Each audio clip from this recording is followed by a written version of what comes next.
Members of the council. This is a continuation of our last work session where you went into some depth about each of the utility rates for 2020.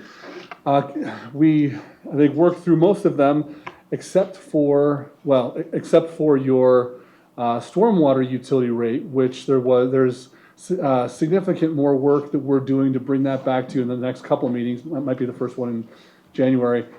But also the water base rate. This is the rate that supports our operations and the distribution system in Evans as compared to and different from the consumption rate or the water use rate, which is really a pass-through of our treatment costs from the city of Greeley. So at the last meeting, council asked for a little more information. We have a history of keeping our water utility rate, our water utility model up to date and covering our costs with a 50-cent utility or base rate increase each year, which has been routinely recommended by our Water and Sewer Board. This year at the Water and Sewer Board discussion, the Water and Sewer Board proposed a $1 rate increase to cover some future costs that we're all confident will likely be coming as our system expands.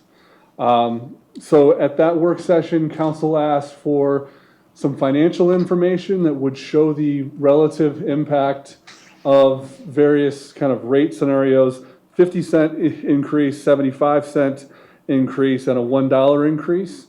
And they also requested that the chair, our esteemed chair of the Water and Sewer Board, who's been doing it for a long time, Jeff Euler, might come to this meeting and just share, from his and from the board's perspective, the rationale for the $1 increase.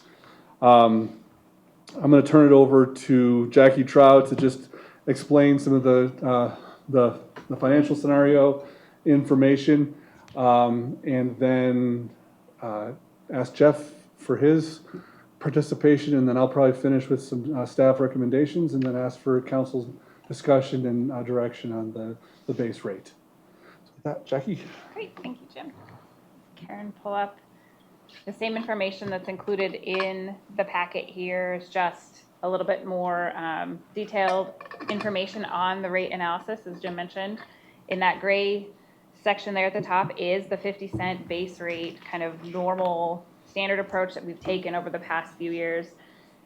So in the 2020 column there, we have projected out the growth that we know of in the coming years, conservatively estimated the same as we've done in our budget, kind of listing a 50% estimate of the number of units we anticipate each year coming in, just to kind of give a fair assumption to everything else that we've done on a budget basis.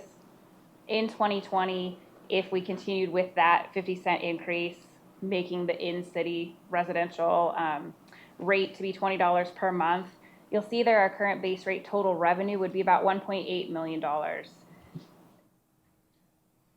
The growth numbers are about 235 units. That equates to $56,000 at that $20 per month rate for a total revenue of about $1.9 million. So what you're seeing in that $103,498 amount is the annual increase over 2019's projected to 2020's projected revenue year over year. If I could have Karen help me and scroll down a little bit, in that blue box section there at the 75 cents per year increase, that would make the rate $20.25 at the same units of customers that we currently have. We'd be at $1,907,000, so about $70,000 more in that base rate revenue. Adding then, that same amount of growth, about $57,000. Our annual increase in revenue there is $127,000. So if you think that base increase there is another $23,500, and then thinking through if we continued that increase at $1 rather than the 50-cent or 75-cent increase, that annual revenue increase dollar amount there ends up being $152,000. So in the scheme of relativity, I think the question that we heard from council last time was, what is the true impact at 50 cents, 75 cent, $1 projected increase? You can see that difference go from the 103, 127 to $152,000 in next year's base revenue. If you really want to look out at the various years that we have anticipated growth, you can see in that far right column just kind of that 5-year increase, if you will, just to kind of get a taste for magnitude, if that's kind of where you're looking to feel good at one of the various scenarios. But we did talk about the 50-cent rate increase being necessary to cover our operating costs that we foresee for next year. And then each additional level, if council were to so choose, does increase that revenue that we have available for major maintenance and operation of the base water system. Yeah, and I'll just finish this part of staff's comments. Discussion we had at the Water and Sewer Board meeting from staff was just that, under the leadership of our assistant city manager, staff is doing a lot of work right now looking at the water model and the kind of longer term operations and maintenance needs that we have. We certainly appreciate the Water and Sewer Board's concern for making sure we have enough to take care of what we have.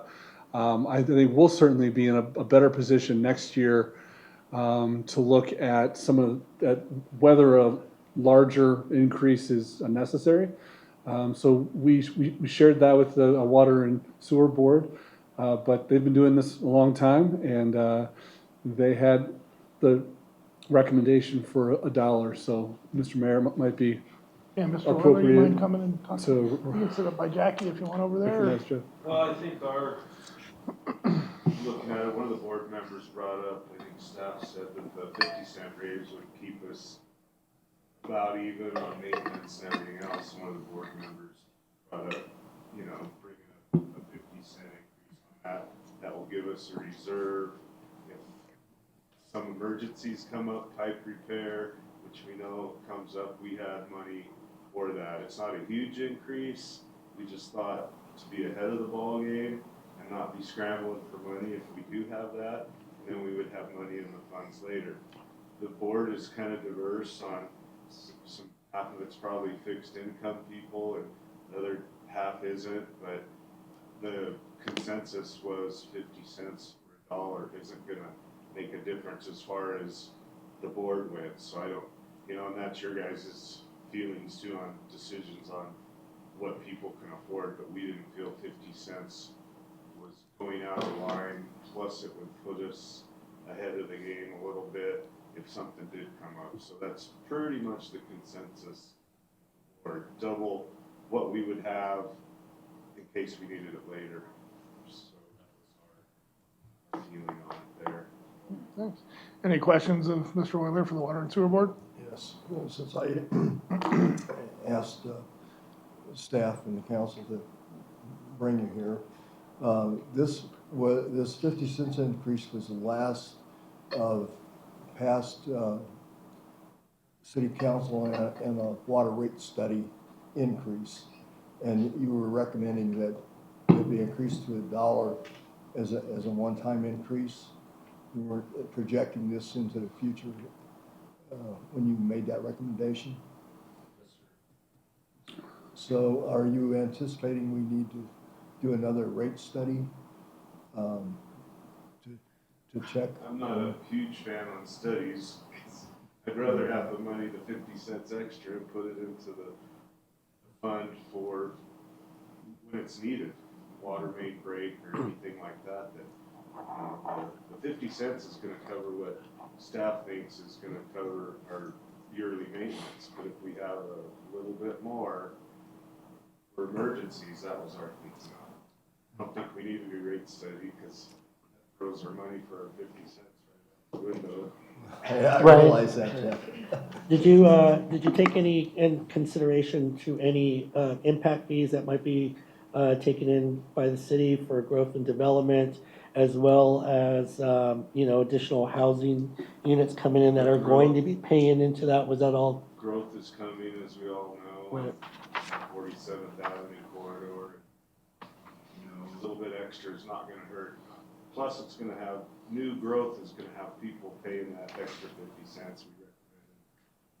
We just see it as a win-win. I can understand if you guys don't go that route, we just see it as a way to increase the water fund a little bit and not be running behind. But we did consider future growth. I think, while I respect the opinions of the board greatly, I think my main concern is a rate study. So I'm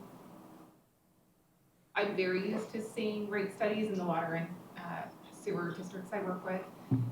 And I think they're very advantageous to hire a specialist who really understands long-range projections to come in and look at these things, whether it be Bartle Wells or Hoxley or whomever, come in and really analyze the needs of this city and our long-term growth and development and what we really anticipate. I fully support an increase. It would be easier for me to support it if we had some sort of backing behind it. The reason I don't like particularly a 50-cent increase, 75-cent dollar increase is I think we're creating rate shock, whereby we have this one flat rate until we need something more, and then boom, it's some other higher rate until. I would prefer to see something based off of a long-term scale that says, hey, per annum, we're gonna increase 3% or whatever, and it's every year. And in my professional opinion, I feel like a rate study does that for us. I fully understand what you're saying. They're not cheap by any means, but I think if you get a consultant that works with you year over year or every other year, that initial rate study obviously takes the most time because you're developing it, but in years thereafter, it's really not expensive to maintain. And I think it would be in the best interest of the city to do that. So I know that may not be everybody's opinion, but that is my opinion. Isn't this 50 cents recommendation coming off of a rate study? Yes. Right, but So- It's but when do we have last that done? increase. Not a recent one. It's- right. We're probably due. You know, this does, but what this does, you know, we have to, I think, keep in mind that the base rate is a portion of our water fund, and it does cover our operations. So after that last rate study, we've made sure, and the 50 cents, the recommendations from the Water and Sewer Board have enabled us to keep up with inflation on the operations and maintenance for the system.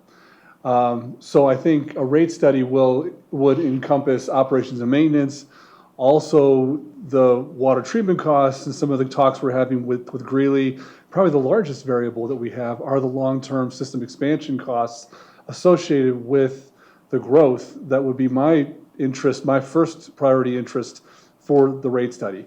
We do have these system development charges coming in to help with that expansion now, and we do have a significant fund balance in the water fund, $3.5 million or so, if we were to have an emergency maintenance need.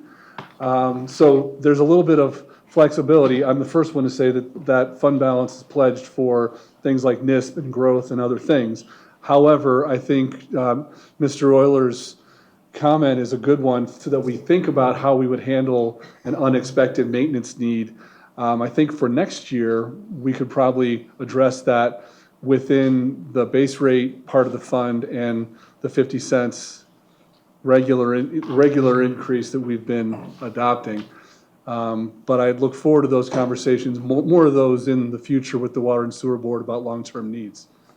Yeah, and this was the last 50 cents scheduled increase from the last rate study, Jim, I believe. And of course, it's up to the current city council to determine whether that's enough, and the Water and Sewer Board is recommending a higher increase and build up a little bit of reserve, perhaps more as an emergency contingency fund, although not much of one, but it's better than nothing. But to that point, why I agree with you on that, I would agree with what Amanda was saying, that I would like to see a more current rate study. Because just to say, hey, we're going to increase, let's say $1, and then we come back and we do a rate study, and they say, well, Yeah, that was too much. Yeah, you're gonna build a bigger reserves, but really, you could go with 75 cents and that would be an adequate enough to build your reserves and not have that full dollar or whatever. They might say 50 cents is still adequate to have what what you need and continue on for the future. I would like to see some of that rather than just saying, well, we're gonna just go, here's a flat fee and we're overcharging or I agree, but that works both ways too. That rate study could come back and say you need to raise it $1.50. And if we've already listened to Water and Sewer Board and already gone up the 50 cents, now we're only raising a quarter instead of 75 more cents on top. So it can work both ways on Right. that. Or you could see it, and where I've had it fight clients before is that they didn't have it done, and then in the year they had the rate study, they came back and said, wow, now, because you haven't been increasing rates as you should have been, your rates need to be $4 higher, or whatever it is, so you get this huge increase. Right. That's, as a council, I think it's our due diligence to really be forward-looking and Right. hiring a firm that specializes in that. I mean, they look well into the future, well into our future demands. You're right, they look at future systems and growth and operations, and there's a ton of stuff. I think this is great kind of from a day-to-day picture, but in the long run, I think it's more advantageous of us to really educate ourselves on what it's gonna take in the long term. And then they can do something to help avoid that rate shock and say, hey, if you did this Right. much per year, do I think it's gonna be much greater than that? No, I wouldn't anticipate that it was, but I feel a heck of a lot better Right. if I knew that. Well, and I'm the member of the city council that sits on the Water and Sewer Board. I'm not a voting member, but I'm there. And that was part of their discussion at the Water and Sewer Board was if we can make a little bit of a cushion here, we won't have that sticker shock year where, okay, now everybody's rates just went up $7 because we weren't ready for it. So while I agree with you, I think we do need a new study.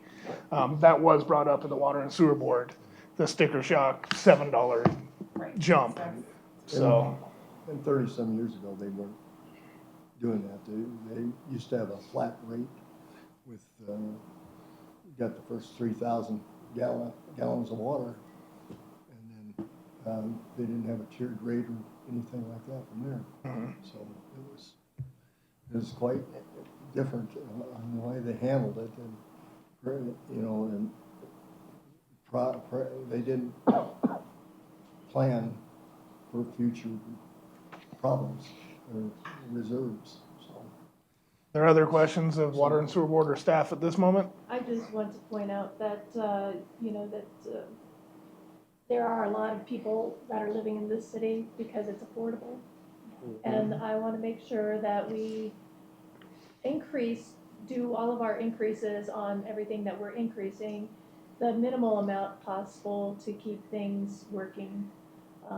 There's a lot of people who are on a fixed income and a budget, and, we're just pricing people out of not wanting to live in this city. So I just want everybody to keep that in mind. Right, and I think that that's part of my reason too for the rate study. While I know it costs money, I do feel like they really tell you that particular dollar amount, so you know that and you're not overdoing it or underdoing it. So I completely agree with that. I will say, for your benefit, Jim, I think that I would gladly support an increase this year. I'd probably be more confident with 75 cents, just that middle ground. But I would support one this year with the understanding that we have a rate study done.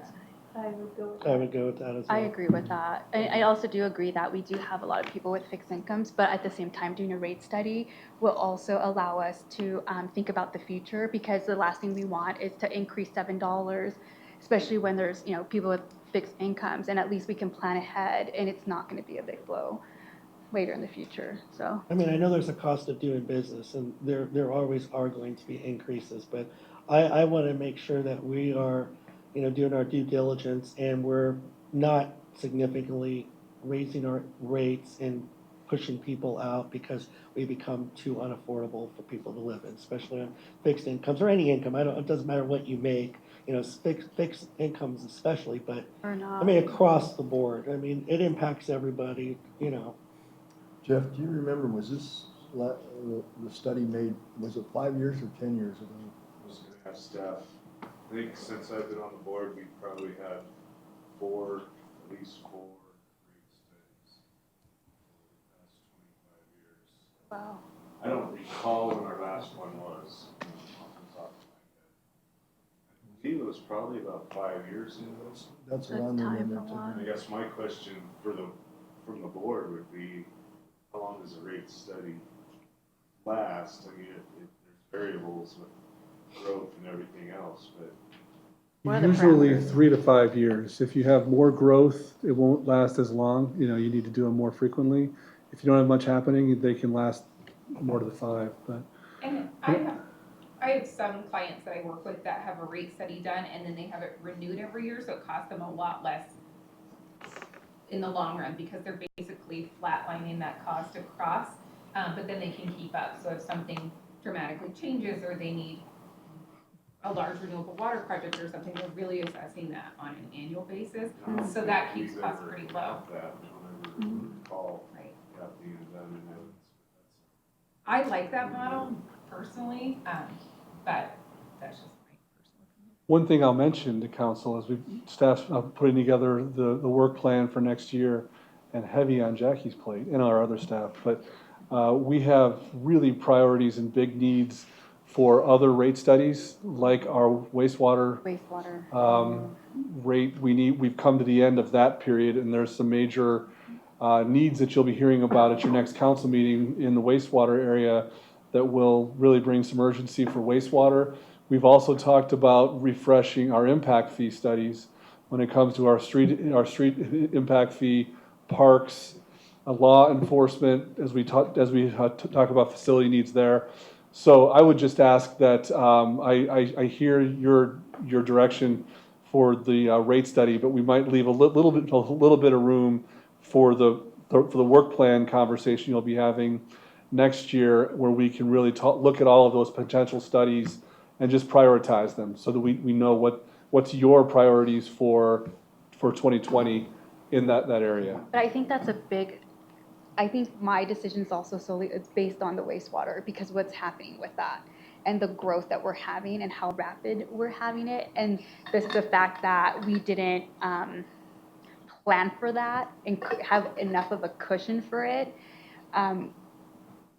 makes me want to also have a cushion in this aspect, and maybe like 75 cents, like you mentioned, so we have a cushion plus do a rate study, so we are ahead and planning ahead and forward thinking, and so things like that, like, you know, Yeah, growth. we need them all. So Yeah, and it's across the board. need Well, to and decide. don't they go together? Yeah. Aren't They water, do. wastewater, and storage They done do. together? They in are, One study? to an extent. Sometimes. I think we're looking at ways that we can Yes. bundle for Saves a instance, lot of money. our general impact fees and the water and wastewater.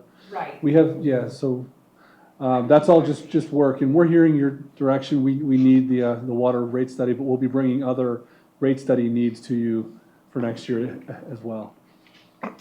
We have a lot of needs that need to We be have a lot of done needs. long-term, short-term and long-term, but at the same time, you know, we have a pretty ambitious agenda, I should say, is we want to get our roads fixed, we have these studies to do, we have to look at the long-term growth and development, but at the same time, we have to keep in mind too, we also don't want to, you know, price ourselves out where we have people leaving because we're just But we constantly also- looking for money to. But we have to take care of infrastructure Right, too. Can't I'm just not be too saying, I conservative to don't, the point that I'm not saying that we don't have to. I'm just saying, we have a pretty ambitious agenda and people that are, you know, looking at us and they're already saying, hey, our rates are increasing constantly and you're still asking for more money. There's a point to where they're gonna say, well, we don't wanna give you more money. And I know we need to get it done, not discrediting that, but we also have to look at the impact that it has on our citizens, and they're the voters that are going to say, hey, we're gonna let you approve this to get the money to fix this, or we're not. But also conveying the message and educating people as well, because the thing is, regardless of whether we do a rate, you know, increase on something, or we're super conservative about it, and then in a couple of years now it's inflated. Agreed. We're not doing our part as a council to also think about them in their future. But education only goes so far, because there are people that, you can educate them all you want, it's an increase. I don't want it. I'm dead set against it. Yeah, but there's increases everywhere. That's true, I Every city's agree, gonna have I an increase. agree, but happens. there's a point to where they're gonna just say, you're pricing us out. And, you know, Well, the sad part of it is, Mark, it's playing catch. yeah, oh, I know, Because it's I been know. ignored I for so know. long, and it's. Yeah, no, I agree, I wanna avoid it too, but I'm also saying that we're gonna have a lot of citizens that we're gonna have to educate on that, and hopefully they can agree with this and go along with it. Art, I had this conversation before I came to council tonight with my neighbor about the water, his Yeah. water bill. Well, staff's looking for direction now. Obviously, it's gonna come back to us again to make a final decision on. So I'm hearing 75 cents from a lot of people. I will Anybody got support it anything else? With the rate With the increase, but I rate. want that With the to- rate set. And I would like to see the water wastewater and sewer put together.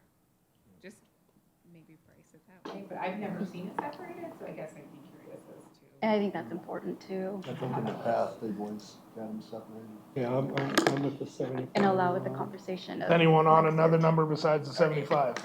Anybody back to the 50 or the dollar? Jeff, how would you feel about the 75? Way between, I'm fine with that. It's hard to decide that. You Yeah, know, it like I is. said, we have a cross-section of fixed incomes and not, so we would try to get a gauge of how citizens feel about it. On the board, you know, that if we have something in reserve, if we spend that 50 cents worth, if we have something in reserve, that's better than anything. You know, playing catch-up is not fun. No. But I think even like if, you know, I think we've talked about water conservation and having incentives and stuff like that. If we can do that, maybe, 2020, 2021, sometime soon, then that can offset a lot of that stuff too for people. So just, again, being forward thinking. This is the base rate. This is the base rate, yeah. Jim, is that getting you direction on what you need? It Absolutely. sounds like 75 cents is where the 75 council is right now. Yep, that works. Great, thanks, guys. Thanks. Thank you so much for Thanks, being here appreciate tonight. Coming. Next on the agenda is the Bright Futures update and donation request, and we'll hear back from staff. Thank you, Mayor, Council. Evans has been a leader in the Bright Futures program for several years now. Bright Futures is the program started by Weld County several years ago that provides grants or scholarships. I'm not sure what the term is. The grants? Stipends. Stipends? There's 3 ways you can say Okay. it, so I'll just either say way is scholarship. fine. That has been, it has given significant amounts to students who graduate from Weld County high schools over the last few years. Since its inception, the program has awarded 242 students from Evans with a total of just over $600,000 in tuition assistance. As I mentioned, Evans has been a leader along with Greeley in this program from a municipal standpoint. Evans has been the only direct cash contributor to the program, and Greeley has contributed a staff position, the funding for that, each year. So we've been the 2 cities that have kind of helped to keep it going. Bright Futures has a new executive director, Sarah Rice, who's with us tonight. I've met with her a couple times. She met with Allison and I a couple weeks ago just to share some of the evolution of the program, some of the vision that she's trying to bring along with her board. So we asked her to come tonight to share, I think, recap the changes for council to what's happened over the past couple of years in terms of tightening up the program, the donation or the pledged support from Weld County that's been recent news, also to share some of the vision for where the program's going, and why Evans' role, what the role for Evans is as you see it now and into the future. This is the time of the year, and part of this work session traditionally has been where we've sought direction from council as to whether you would like to use some of this year's budget. The council has a line item in its budget for community contributions, and that amount is, I believe, $21,000, and that's been used in the past few years as a direct contribution to Bright Futures. So this is a workforce program as we see it for Evans. And I would ask Sarah to just give the overview for us. Okay, wonderful. Well, good evening, council. Thank you so much for having me here this evening, and thank you for your ongoing contribution to Bright Futures. And so what I'd love to be able to do, what Jim said, is share with you kind of what's been happening at Bright Futures and really some direction of where I'm trying to take the program, and with supports from City of Evans and Greeley and other business and individual donors, I really think we can accomplish a lot in the next few years. So I am going to go through these slides fairly quickly, so feel free to raise your hand, interrupt me, ask questions as we go. I'm happy to go that route, but what I'd like to do is have enough time at the end to be able to answer some of your questions. So if I'm going too fast or something, just have me slow down if I can make this work. Where is the, oh, it's up there.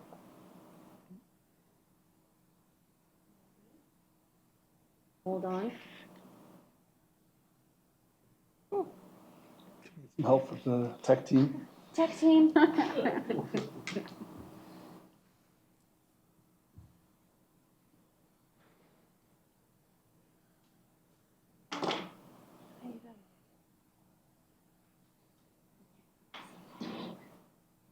Yep. Awesome. Plugging it in, that works. I don't have to go over really what Bright Futures is. I assume you guys know very well what we're all about.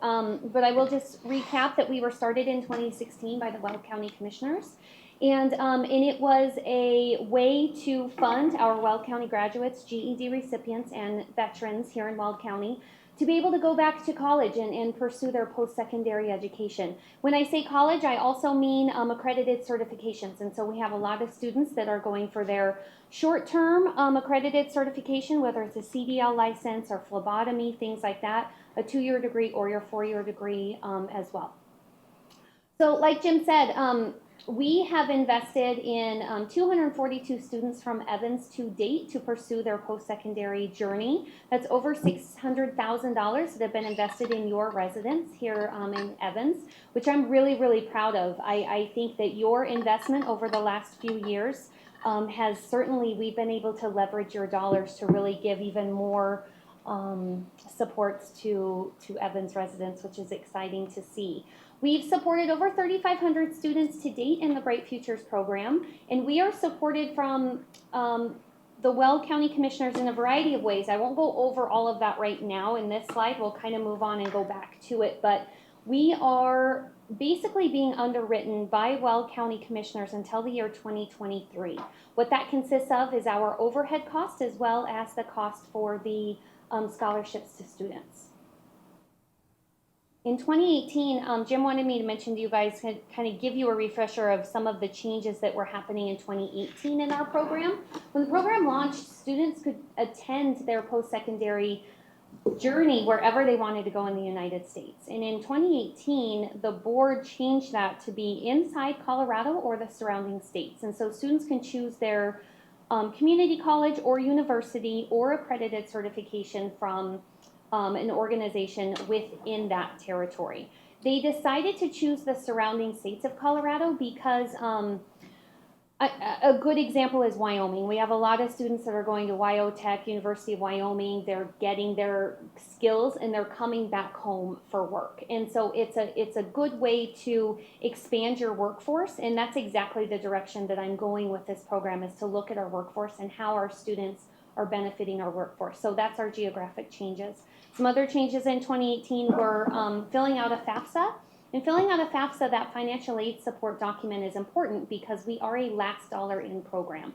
And so it shows Bright Futures that you are, doing your due diligence to get all of the financial aid support that you can receive in order to go to college. And then Bright Futures comes in at the end and pays up to $2,000 per year per student. And that goes to tuition and fees only. The goal of Bright Futures is to make sure that students are graduating with the least amount of debt that they can. So Bright Futures money is not used for books, housing, things of that nature. It is strictly for tuition. So what's also really exciting in 2018 is they added community service to the requirements of Bright Futures. In 2018 alone, our students volunteered 42,000 hours right here in Weld County. You'll see education on here is huge because we do allow students at the high school level specifically to volunteer at their school. So it's really fun for them to get involved in their school. It's easy for them to volunteer. Our college students can do that as well, as long as they're going to college in Weld County. So this is Weld County only. So for our students that are going to college outside of Weld County, they do have to come home to volunteer. And what I tell students is it's a way for us, Bright Futures, to say thank you and to give back to the community who's investing in us and who's investing in our education. So they are coming home, which is pretty exciting. So I'm not saying that this is a slide that you need to like take home and count my word for it, because what I did is I have this huge spreadsheet about organizations that our students are volunteering at. I am not familiar yet with all of your awesome nonprofits here at the City of Evans. And so if they didn't have the word Evans in the title, they're not counted for on this spreadsheet, or excuse me, on this slide. But I think what I found at least was 259 hours in 2018 alone was given back to your community from Bright Future students. So again, this is probably a lot bigger, but that is what I found for now. I'm still trying to get to know your community the best I can. And I think Michelle at the chamber will help me maybe look through that spreadsheet. She can help me pick out some of those nonprofits. But I think this is important to show you that the students are giving back to your community and saying thank you to you for that investment as well through their volunteerism. This is just a really quick slide to show you what our students are doing at Ames. We have already awarded certifications and degrees at Bright Future students attending Ames, and these are just some of the snapshot of some of the degree programs that they are pursuing.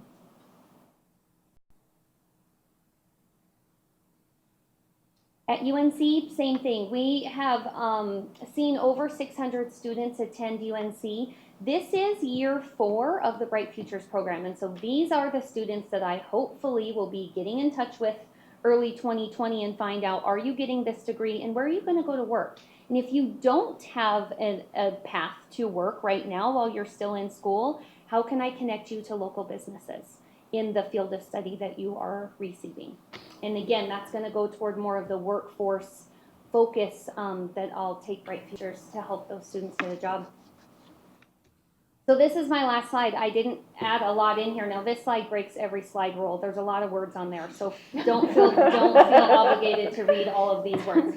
But you know, the goal of when I came into this job less than a year ago, I was actually hired January of 2019, so it's almost a year. I was looking at our goals, and our goal was to distribute a minimum of 1,300 grants to students this year, and we have exceeded that. Develop and enhance partnerships with local businesses and who focus on workforce development as well. Provide support to Weld County school districts, colleges, and universities with the goal of increasing graduation rates and secondary, post-secondary education enrollment. Develop career pathways for Bright Futures, which I'll talk about here in a little bit. Fundraise money, obviously. Our program is sustainable until 2023, and as you can imagine, with all the projections you guys have to do in your role, 2023 is really right around the corner. And so I'm looking at strategies and partnerships of how can we continue to make sure that Bright Futures is alive and well after that date, to make sure our students are successful, and hopefully they're coming back to work right here in the city of Evans. So really, that's about it. I'll stop there, and I'll just leave my information there for you. And I also have a brochure I brought for you guys and my business card also. How does the sale of NCMC play into the future of Bright Futures? Yeah, so that is a really big conversation. And so I am still learning about what that sale looks like for Bright Futures. But what I will tell you is through that sale, the Weld County Commissioners received a pretty big chunk of money. It's right around $60 million. And what they did is they have created, Weld County Commissioners have created their own trust fund. And with well, I don't know if there's two different ways to say this. There is some trust fund money for Bright Futures, but then they also have this endowment that will live at the Weld Trust. The endowment is for Weld County. The endowment is not for Bright Futures. So a lot of people are confused. They think that Bright Futures now all of a sudden inherited $60 million, which I wish, because that would be absolutely wonderful. But that's not the case. We are, however, very fortunate, and we will be the beneficiary of the interest off of that endowment for the first year. This will not be, for now, for Bright Futures in perpetuity. It is for 1 year, and every year the county commissioners can choose what organization will benefit off of that dollar amount. What it's rounding out to be, and I don't want to misstep because again, this is not my endowment to really speak of, but it will be roughly around $1.7 million that Bright Futures will receive in 2020. And it is designated specifically for student grants. So that those dollars are not used for overhead costs or any administration costs. It will go directly to benefit our students. Which also means that all the money that I fundraise, I can confidently say that 100% of your donation can go to support our students because our overhead is also covered by the Weld County Commissioners until 2023. So it is really a win-win for our students. It's a win-win for Bright Futures. So Jim, does that answer your question? Yep. Okay, wonderful. Mary, you might have other. Yeah, questions of Bright Futures? So I have a question. Yeah. So grant or stipend, however you see it. Yeah. So how does it work with FAFSA though, like in conjunction with it? Because, so I guess if, I don't know, would it be like considered a Title IV grant? The Bright Futures, like a kind of state, I mean, even though it's county, like how would it be like looked at in order for it not to count towards like FAFSA as like income? Correct. It is a grant in that sense, that it will not count toward income of that family. Is that what you're trying to say? Mm-hmm. Yeah, it will not count toward income for that family. And what I am learning about FAFSA, so I only knew a little bit about FAFSA before I came into this role, and it's a beast, right? I mean, we're talking about a federal funded program here, and so there have been some hurdles that I've seen this year that we've already started to address with FAFSA document. We do have an alternative form now for those families who do not want to fill out FAFSA for a variety of reasons, or those families that just simply cannot fill out FAFSA because they don't have social security numbers, and neither do their students. Right. They are still eligible for Bright Futures, and I still want to bring them into the Bright Futures organization as a student. And so there's an alternative form that they can fill out. It does not impact their financial status at the family. And what I also found out that FAFSA goes back 2 years in tax returns. And so there are a lot of families out there that have walked up to me and said, look, Sarah, we were very fortunate this year and I received a raise, my husband received a raise, and we're not sure if we qualify. And I say, well, how did your financial state look 2 years ago? And they're like, oh, not really that great. And I'm like, you're absolutely going to qualify. So what that does for Bright Futures is it sustains our program, hopefully forever. Because what happened at the beginning of Bright Futures, and the commissioners will tell you this, I'm not saying anything out of turn here, but they were really excited about this opportunity, and that first dollar in model, that first dollar in of $3,000 to every student was going to run out like this next year. I mean, it was quickly going out the door faster than they were bringing in money to help fund the program. And so by introducing FAFSA, bringing us into a last dollar in program and taking it from $3,000 a year to $2,000 a year is really how it should have been set up at the beginning, and it's more sustainable because most scholarship programs, grant programs, the reason that word is so interchangeable nowadays is it just is. It isn't really your average grant, scholarship. One has to be paid back, the other one doesn't. That doesn't happen much anymore, and the students don't know the difference. What Bright Futures really likes to call this, to be honest, is more of a workforce stipend.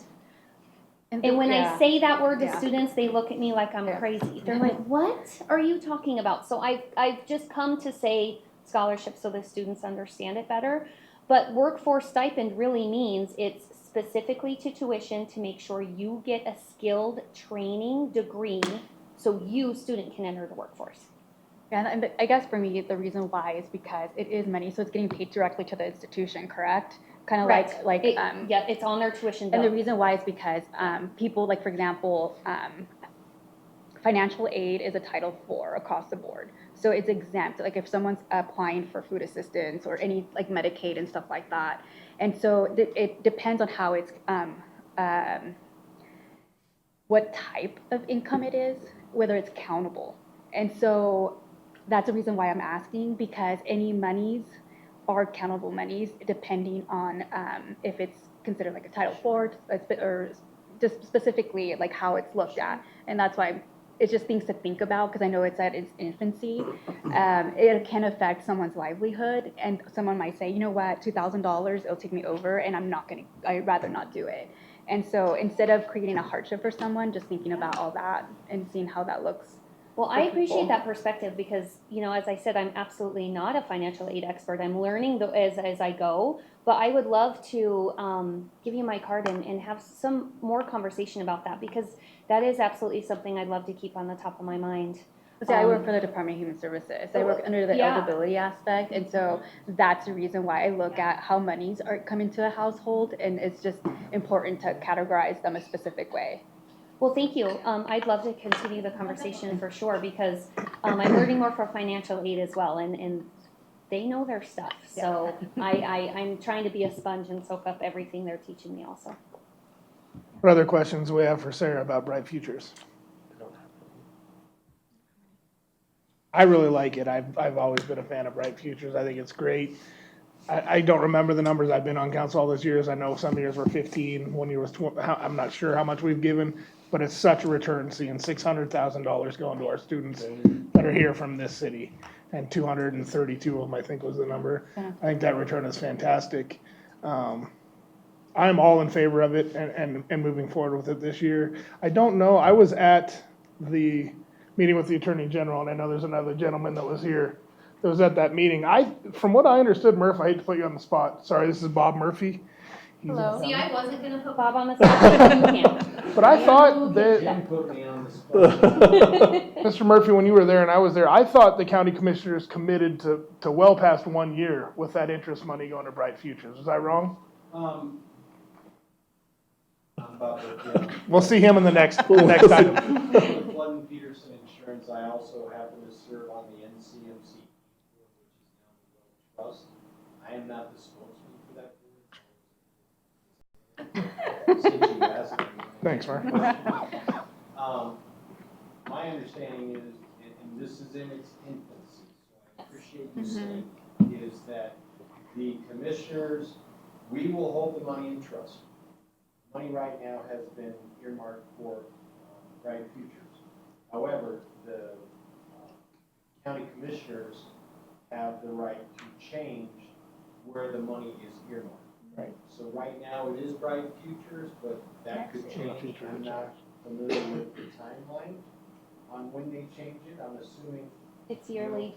it's I yearly. saw the document yesterday. Okay. It's yearly. They So- have that right, yearly. Yep. So if it's annually, they can do that. I'm not too sure that the paper would write me on that, sorry. Since they came out and said this is what the money was gonna be used for, but Right, if that's what the document says, then they have the right to change that, okay. at their discretion. And what we do is, we have to direct the money where they. Said, you're correct. So we will be holding the money in our trust and investing the money so that the income from that money can be sustainable for this program or any other program that they Thanks, Mr. Murphy. Yeah, you did, yeah. So, Well, and I'll add to that if you guys don't mind. I'm also building a really strong relationship with the Well Trust as we speak. There's a careers in healthcare pathway that I'm creating with Banner Health to get 60 students over the next 2 years to get their 2-year degree from Ames, CNA, fire science, those sort of degrees, and then get them directly into that workforce. And so that is my first step into building these kind of career pathways through Bright Futures. And what that'll also entail is involving all of the cities and municipalities to build this support system for Bright Futures to then have those pathways go directly toward their businesses as well. And Jim and I were talking about creating some sort of cornerstone partnership type of thing where, you know, the city of Evans was the first one on the board to say, we're gonna support this program, you know, as like the founders of We this. were. Right, so, and then the city of Greeley, and build that up from there, and then show the county commissioners, hey, you guys move this money away from Bright Futures, everyone's gonna be, you know, Right. up in arms. And so that'll be my goal, is to make sure that this program is so sustainable and we have partners like you right there at the base of our pyramid to make sure that we're sustainable, that they can't redirect that money. They're excited to do it every single year to Bright Futures. I was gonna say, at first, I was kind of on the fence about if I wanted to continue with the contributing the money to Bright Futures until I actually now see the numbers of how many people it actually impacted and the amount that's gone to it. I don't think we really had those numbers before last year and everything like that. We said, well, yeah, it has impacted, this is how many it has, but we didn't get to see a number to the dollar It's a great amount. return. So it's a huge. Well, and I'd like to add, Mark, thank you so much for saying that. I'd like to add, I just did, I pulled some data yesterday.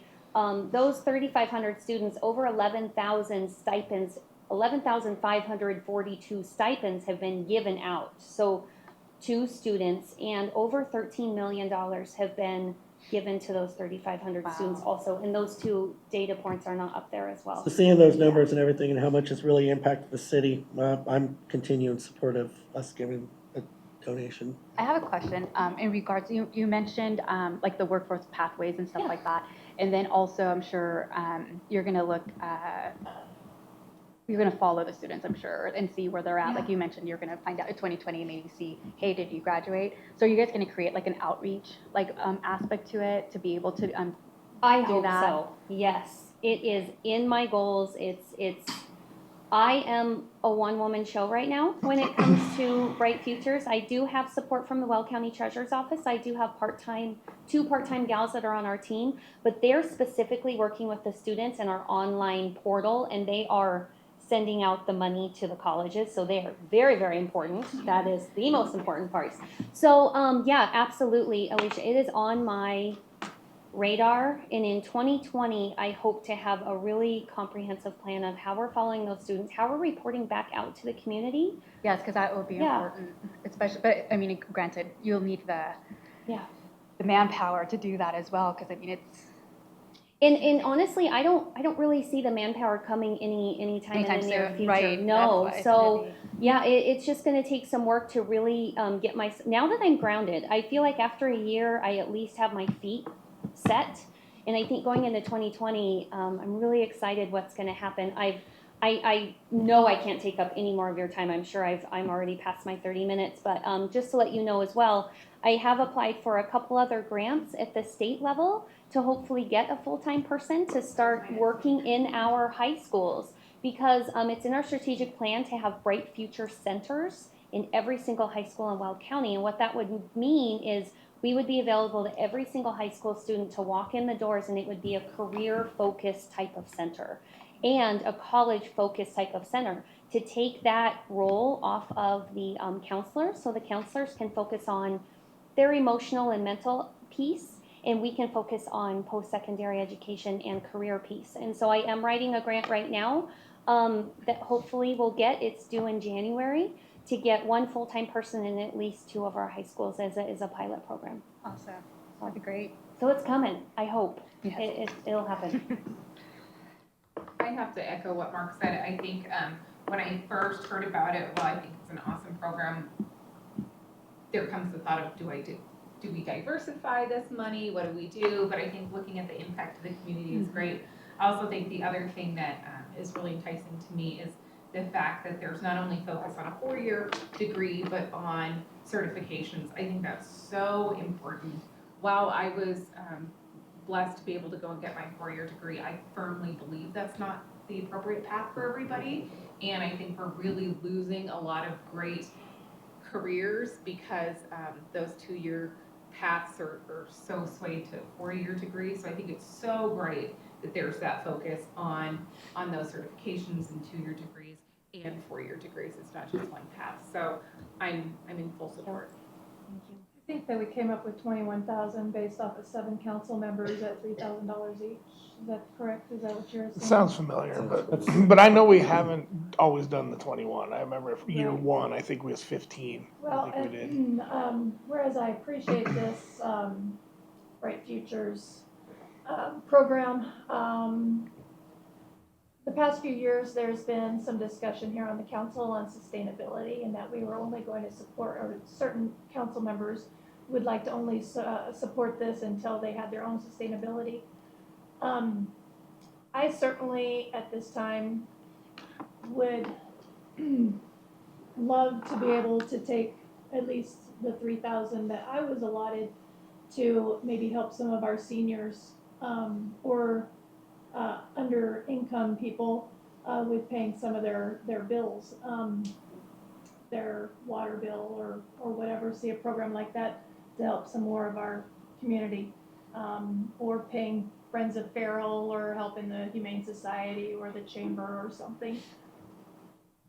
I've said the past few years that, I think last year we all agreed, or I agreed, that it was probably the last year that I would support it just because of the sustainability issue, and it looks like there is a pathway to that. Certainly the county is doing a lot better than our city is doing on their bottom line. So anyways, I guess since there's nothing in place for that pathway, that we won't be sectioning out or giving less. But I just want to let you know that I won't support that. Anyone else? Okay, Yes. just about 2 more minutes. Okay.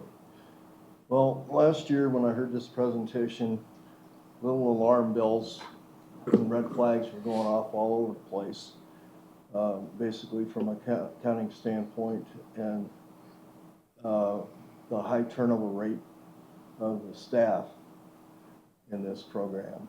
And it seems like to me, I didn't hear quite as many this time around, but I feel that this was mismanaged for the last 3 years, based on what I heard from last year's presentation for the first time. And nobody could account for the money, where the money actually went, and a lot of it was going out of state, and they had absolutely no idea where it was going and what it was truly being used for. So I would join Laura in saying that I'm not in support of this. And the other fact is that Evans is the only city in Wall County that's participating financially in support of this program. Well, and Fred, if you don't mind, I'd love to be able to send you some of that data. There's a lot of data that I have that will show exactly where the money was going the last 3 years. I am the first full-time staff person they've hired. So there wasn't staff turnover before. It was being managed really from the commissioners and out of the treasurer's office at that time, with some consultant work as well. And so they absolutely saw the need, obviously, to hire somebody, and I'm really fortunate it was me. And so just so you know, I'm fully committed to this program. I absolutely love what we're doing. And when I say we, I mean me and all of our partners.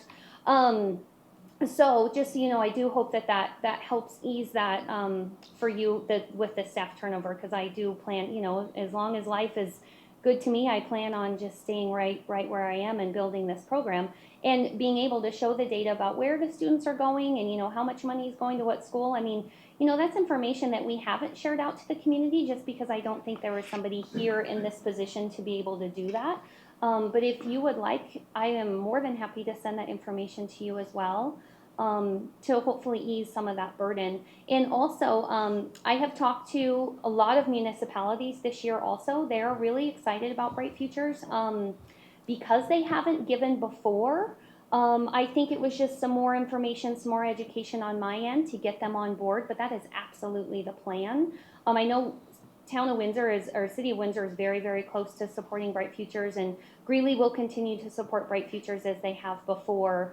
Johnstown, Meade, I've gone around to a lot of work sessions, and so I definitely feel moving forward, especially with you guys, the leader in this, to say, hey, we have the City of Evans on board, and we need all of you to come on board as well, and here's how Bright Futures can help all of you meet your goals, I hope, when it comes to developing some workforce programs that can hopefully benefit your town and cities as well. So I appreciate your sentiment there, but I'm also here to give you some more information if you'd like. Just really quickly, I am a former educator, so I don't want to say take all the money away. I would like to see, I'm with Laura, I would like to see a few more ways we can help in the community besides this program. I want this program. I don't mind that we help with it, donate with it, but I would like to see, are there, elderly people we can help, military people, low income, I would like to see if there's anywhere else we could help with this money besides all to the education. Because while I do value that and I do think it is extremely important, we have many other people we could be helping as well, I think, just personally. So can we donate 15,000 instead? Well, that would come to us at the 21? meeting. I mean, if staff brings us, we'll Okay. vote on Bright Futures, and then that would be a discussion for then, I would assume. We're looking for your direction tonight. If there's a number where there's some consensus, we'll bring that back. That's what we do. I guess my suggestion is 15. I'm for keeping it where it's at. I think it's a great program, and it's paid dividends back to our students here in Evans. I think, I'm with Brian. I like to see it where it's at, but to Director Spears' point, or Councilwoman Spears' point, I think what I would like to see is when we have an overage of money, if we don't put some of that towards something else, because I think Laura's exactly right, that we've got a lot of needs in our community, and I think it'd be really great to diversify and be able to provide funding to really assist a lot of members of our community. I think my biggest thing with this is it is just such a give back to our community. It's kind of money in, money out, or money out, money in, rather. But I think it's really advantageous in that way. However, I do want to make sure we're benefiting all members of our community. I like where it's at. I love that we support Bright Futures. It is important. It's just even seeing that we've helped 242 students in Evans and how much tuition assistance they received. It is important. They're our future. We need to also be in support, of our youngest residents, and then help them, sustain them so they can come back and be assist our community, especially through workforce and stuff. But I also agree that if we can maybe put aside some kind of money and create something where, like if a person requires assistance with paying a bill or doing something, that we have some kind of money where they kind of maybe submit, to like, I don't know, an application, just for, lack of better words, just to be able to acquire like the funding, so we can also be discerning based off who comes in, not just give it to anyone, but just allow that possibility for our residents. Kind of like a mini 211, like, like United Way, kind of like they do like rental assistance. It's like on a year basis, like come up with some kind of structure and have some kind of money to assist with that. It's like 1 year, it's a yearly thing. Like we can only help you one time with rent, or one time with a gas bill, or one time with your water bill or something. I'm in support of leaving it where it's at for this year. I agree with everybody what they said, but I'm in support of leaving it with the 21,000 for this year. Did I get enough direction, Jim? Enough, yes. You got it? Straight got it. We're perfect? I think I'm All right. hearing a slight. Sarah, thank you for being here tonight. Thank you, and my Appreciate door it. is always open. Please feel free to give me a call or email me. I do have my information here. I can just leave for you here. Thank you so much for your time. Next item on the agenda is the property casualty and workers' compensation insurance update. We'll hear from staff. Thank you, Mayor. During the budget process this year, I believe council had a very brief update about experience we were seeing in our insurance rates, and those rates are affected by both our claims and also some changes in the insurance market itself. So we wanted to have a little more update tonight on that. Introduce you to our man of several hats in town, Bob Murphy. I'll ask Julie to introduce staff and Bob again, but I just want to let you know tonight, if we could just click to the next slide. We do want to just share a kind of an overview, give you a flavor for what's been happening in our claims. Part of what you're seeing is driven by a couple of the major claims that the council's been aware of for some time now. Some challenges generally in the market that Bob will help us understand. And then we also want to make sure that we're telling you about the improvements that we're making, that we know we need to make to stay on top of what's happening in the market in terms of safety culture here at the city. So with that, I will turn it over to our Administrative Services Director, Julie Rader, who can introduce the others around us and start the presentation. Good evening, Mayor and members of council. Excuse me, I've been suffering a cold, so hopefully I can make it through this presentation.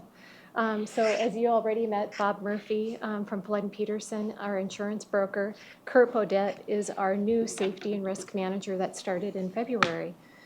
So collectively, we're going to be presenting information on our insurance. The city carries insurance, commercial insurance for risks of loss, including property casualty insurance and workers' compensation. And so we've been with Travelers Insurance for in 2016 and Trident from 2017 to current. And so this next slide is the property casualty frequency over a 4-year trend analysis. So we've had about 40 claims. That's about an average of 10 claims per year. Noted in blue is auto.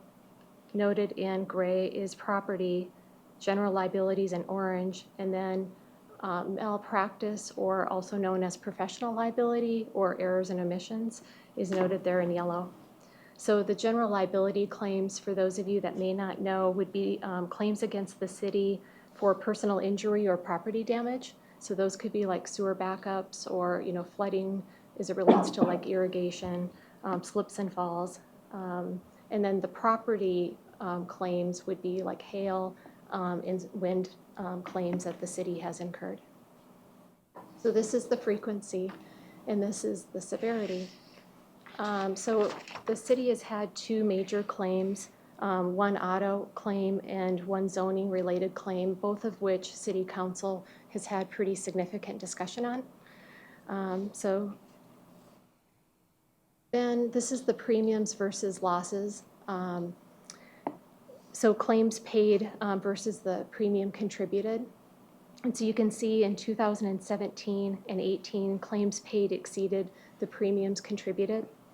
And so some of you might be familiar with loss ratio. So this is components basically that makes up a loss ratio. So a loss ratio would be claims paid divided by premium contributed. So our loss ratio in 2017 and 18 was 316% and then 528% respectively. And then moving on to workers' compensation. Workers' compensation insurance, we've been with Pinnacle Assurance as our carrier for workers' compensation since January 1st of 1956.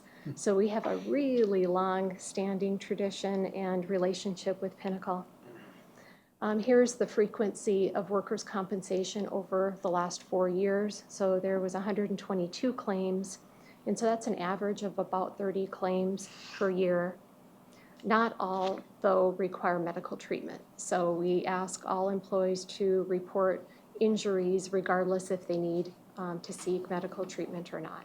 So that's best practice. And then the severity of the claims. So the dollars spent, and you can see then that we had seen an increase there in 2018. Or, go ahead. You might mention on the last slide, council's might be aware of and a workforce accident from a couple months ago that's not reflected yet in that data. Correct. Yep, thanks, Jim. And the premium versus losses here, as I mentioned before, that makes up the loss ratio. And so we've had a 15% loss ratio in 2016, and in 17, 61%, and then 126% loss ratio in 18. And then 19, as Jim mentioned, right now it's 61%, but because we do have one open claim that's pretty significant in nature, we do anticipate that increasing. So in summary, as it relates to the claims, you could see that we've experienced some claims across all lines of coverages, so we've had some challenge in that regard. And we've had some complicated claims, as you know, about that we've discussed previously with you as it relates to land use and a significant auto claim. And so our current carrier has experienced a 263% loss ratio from the city based on insuring us, so since 2017. So that's pretty significant. They are not making money right now on us. And so that definitely leads to some challenge. And want to then turn things over to Bob to talk about challenges within the insurance industry overall, and to highlight some of those areas next. Thank you, Julie. Thank you, Mayor, members of the council. Thank you for having me here tonight. I'll try to be brief. I'm going to go back to 2017. It's probably only because at my age, that's about as far back as I can remember. You will maybe all remember in the insurance world, we use a lot of acronyms, and and so I'm going to go back to an acronym, HIM. Harvey, Irma, and Maria, 3 hurricanes hit the insurance marketplace in 2017. That led to dramatic losses across the board in the insurance industry, and it led to contractions in both coverages and increases in pricings just with those events. You follow that up locally in 2017 and 18 with billion-dollar hailstorms in the state of Colorado, some of which were experienced right here in northern Colorado. And that led to further contraction in the marketplace and increased pricing. So here we are at 2019. And the other thing I will tell you that is facing very much in the last 5 years, cities, colleges and universities, counties, state governments, anyone that has a police force. I don't think I need to share with members of the council the challenges that come with being a police officer and what they see and face every day. We've read about it nationwide as well as locally in our own state. So you put all of these things together and we kind of have a perfect storm. And that's led us to where we are in 2019. We try to be very proactive in helping the city of Evans manage their risk. And we feel the city of Evans has done a very admirable job because I've been doing this 32 years. So it's very difficult for me to sit up here and talk to you about a 4 or 5 year window. But unfortunately, that's what we're looking at. But I will tell you, over the last 20 plus years that I've been representing the city in this, they've done a very admirable job in proactively trying to manage risk on behalf of the citizens of Evans. We've just kind of hit a perfect storm here, not only locally, but nationwide. I was on the phone this morning with an insurance carrier that was talking about another municipality, and they've said to me, we've already told them that come July, their premiums are going to double and their deductibles are going to double. They need to be prepared. So this trend is going to continue because that's July of 2020. Our insurance renewal is January of 2020, so we're going to lead the market into this next year. So these are challenges that are going on, and I will kind of leave it at that and happy to answer questions at the end of the presentation to give enough time for other people to present. Thank you so much, Bob. So the city ended up with Flood and Peterson's assistance going out to the insurance market to market the insurance this year. And the city also completed an application with CIRSA, a pooled insurance approach for public entities. And we're evaluating those proposals right now, but based on 2020 budget and what we've received thus far, it appears that we would be needing about an additional $45,000 to fund the city's insurance financing for risk. And then we wanted to end about taking next steps and how we're moving forward. So the city's leadership team is committed to safety and for continuous improvement. And we have hired a new safety and risk manager, Kurt Beaudet. Kurt really does come with a strong safety background, strong in education, experience, and his credentials. And so we're so excited to have him as part of our team to help us move forward. And I thought I would let Kurt share some of his ideas as it relates to continuous improvement in moving forward. Thank you, Julie. Thank you, Mr. Mayor, Council. Wanted to discuss how we're looking to move forward, improve, continue on the path, and I appreciate Bob, recognizing the fact that the city does have a good culture. They do a really good job. I think that the safety's culture, a culture is really about beliefs, perspective, and value. And I believe the city's workers really do value safety. Safety is kind of one of those journeys. It's like climbing a mountain that you're never going to get to the top. Things are constantly changing, constantly evolving, constantly learning. And because of that, we're increasing our education and training. We're doing things like employment law training, making sure that people are aware of how they conduct themselves in their day-to-day activities with their peers, with their direct reports, limiting our risk in that function, always seeking out opportunities to improve, increasing inspections, allowing people to speak up, encouraging the people to speak up, encouraging those perspectives and how we can change, improve. And I really think that is a positive step, continuing with the already positive safety culture that the city has. So, Mayor and Council, I'll just conclude by summarizing that in this year's budget, we did seek your approval for increasing our total risk budget by about 20%. With what we've learned with the two quotes that we have, the cost will be approximately the same for either, but there are coverage differences, and that's kind of what we're looking at. We'll need another, as Julie mentioned, about $45,000, which will bring us to a total increase of about a third from your budget last year. So the costs are increasing by that amount. So with that, we'd welcome any questions that you have. We just want to let you know if we do end up going with, well, I'll say insurance implementation of our plan has been at the staff level traditionally. If we do end up going with the pooled approach, that will have to come back to you. One of their requirements is a city council resolution. So that'll come back to you. Could be at your next meeting if we go that way, but we still have some questions and things to work out about which way to go. But we just wanted to have the update for you tonight. We'd be glad to answer any questions. Yeah, thanks, Jim. This is an update, so we're not looking for any direction, but are there any questions of any of the members over there? I don't think so.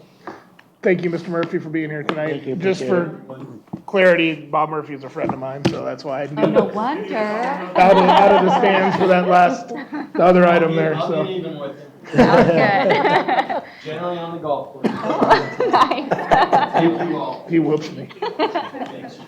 Next item is councilor discussion. Anybody have anything for the good of the council? A lot of positive feedback on the lighting Yeah, that was ceremony cool. on Friday. Yes. I think it was a great turnout and everything like that. So I think we did the first one great, the second one's great. I can only imagine what the third one's gonna be. Yeah, I thought that was pretty awesome. I'm glad Jim and I had the little fireworks secret. That was pretty cool. It was driving Laura nuts that I knew something that she didn't. I thought it was great, I so, watched it live. That was awesome. I so wanted to be here, but I was, right back at you. I will say, I did joke with Brian Stone about, boy, if you thought the 150th was a lot of work, wait for the 151st. We ramp it up from here. yes. If no one has anything else, we'll take a. Great job, Fred, did you have something? Brian. Oh, yeah, just a comment that Brian said that, Hey, Brian. there were people still there, waiting for face painting about, up until about 10 after 8, so. And I stayed till about 7:30. Nice. There's still a fair amount of people. Yeah, it was awesome. The weather kept a lot of people away. It did. Unfortunately. It was a great. Well, and at Tribune least the weather article. held off just a little bit though, because it started coming It down did, it did. after a while there, Well, so. and Greeley had to They cancel can't, theirs. yeah, Yeah. exactly. Got ours in. Cool, well, we got 10 minutes, take a break.